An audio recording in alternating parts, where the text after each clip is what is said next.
Assalamualaikum warahmatullahi wabarakatuh. Perkenalkan nama saya Nasrul Tahu dan NPM 52503111005. Pada video kali ini saya akan menjelaskan tugas besar saya dengan mata kuliah Sistem Basis Data Praktik dengan yang berjudul Perancangan Sistem Basis Data Pengelolaan Panti Asuhan dengan studi kasus Panti Asuhan Yayasan Islam Ibadah Bunda. Mungkin langsung saja kita ke pembahasan utamanya. Yang pertama ada profil instansi objek.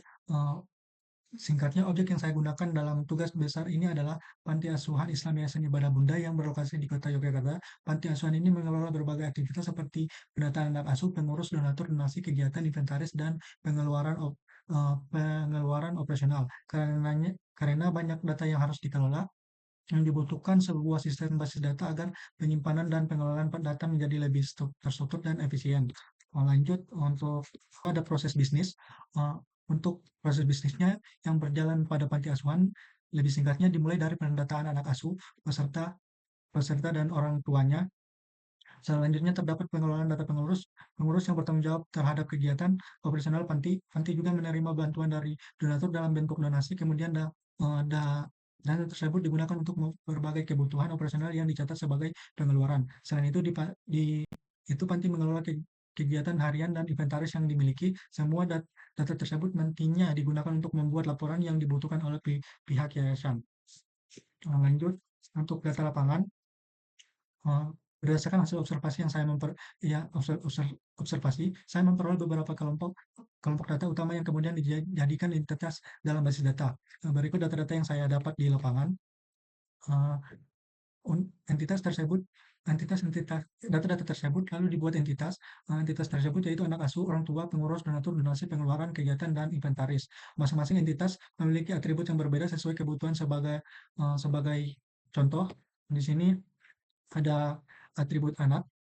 Entitas anak asuh memiliki atribut ID anak, ID orang tua, ID pengurus, ID nama anak, tempat lahir, tanggal lahir, jenis kelamin, eh, alamat anak, status anak, pendidikan, dan kelas, dan begitu seterusnya.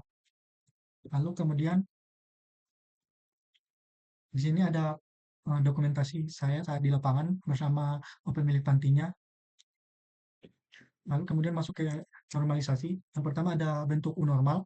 Untuk U normal, pada tahap U normal seluruh data masih berada dalam satu tabel besar atau bisa dibilang masih seperti data mentah. Di dalam satu baris terdapat data anak asuh, data orang tua, data pengurus, data donatur, data donasi, data pengeluaran, kegiatan, dan inventaris secara bersamaan. Kondisi ini menimbulkan beberapa masalah. Pertama, data menjadi sangat panjang dan sulit dikelola.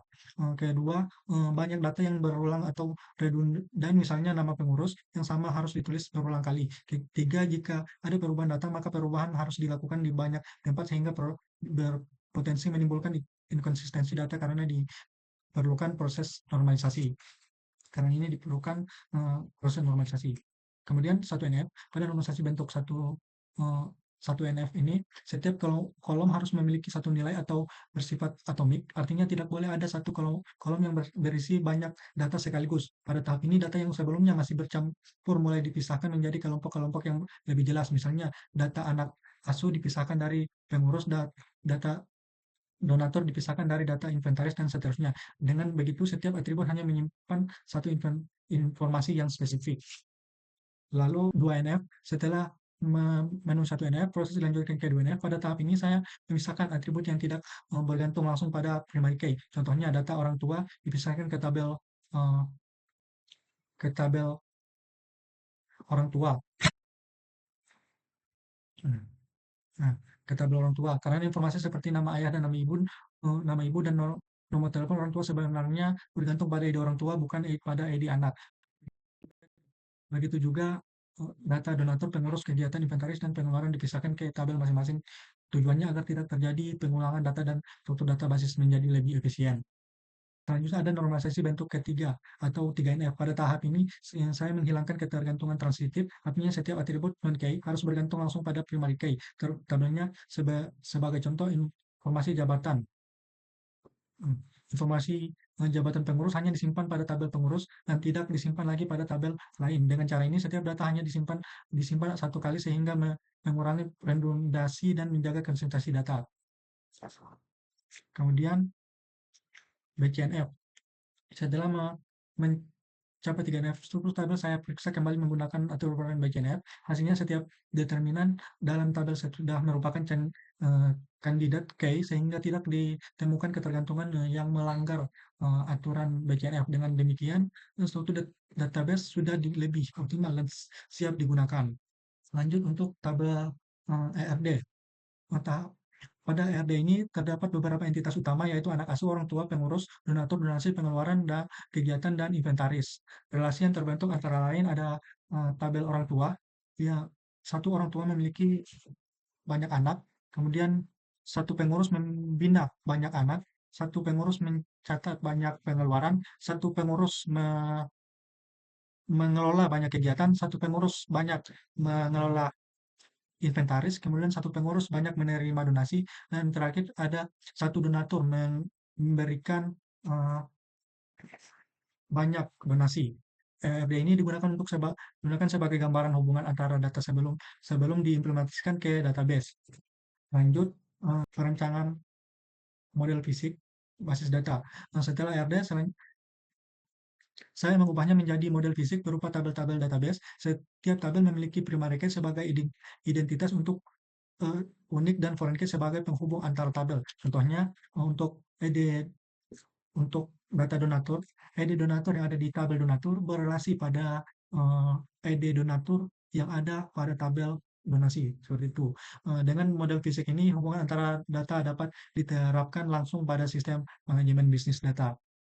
Lanjut di sini untuk implementasi data definition language atau DDL. Saya membuat struktur database menggunakan perintah create database dan create tabel. Tabel yang dibuat antara lain ada tabel anak asuh, orang tua, pengurus, donatur, donasi, pengeluaran, kegiatan, dan inventaris. Selanjutnya ada data manipulation language atau DML. Saya menggunakan DML atau data definition language untuk mengisi data ke dalam database menggunakan perintah insert. Data yang dimasukkan berasal dari data lapangan yang telah dikumpulkan sebelumnya. Sebagai contoh punya seperti ini. Coba kita lihat data tabel anak. Nah, dia akan muncul seperti ini. Jadi ini hasil dari implementasi DML.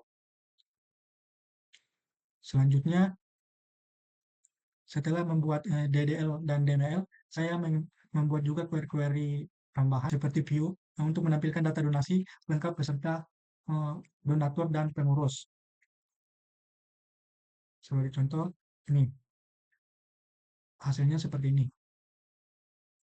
Dia akan menampilkan ide donasi, nama donatur, nama pengurus, tanggal donasi, jumlah donasi.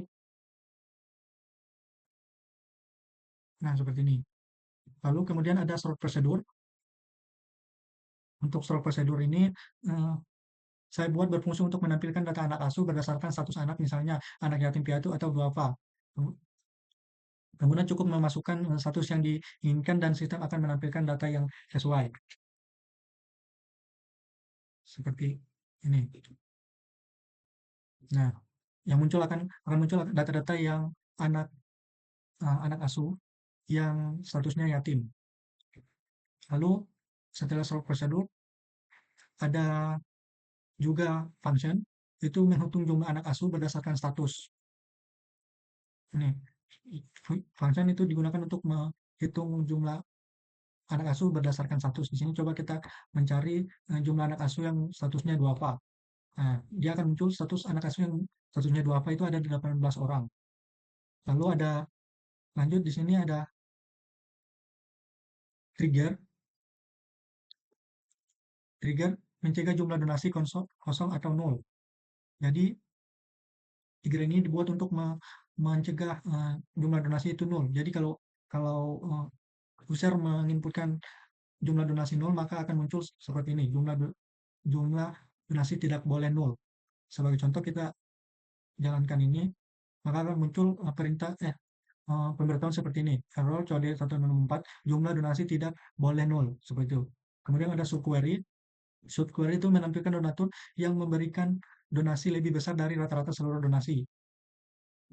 Sebagai contoh seperti ini.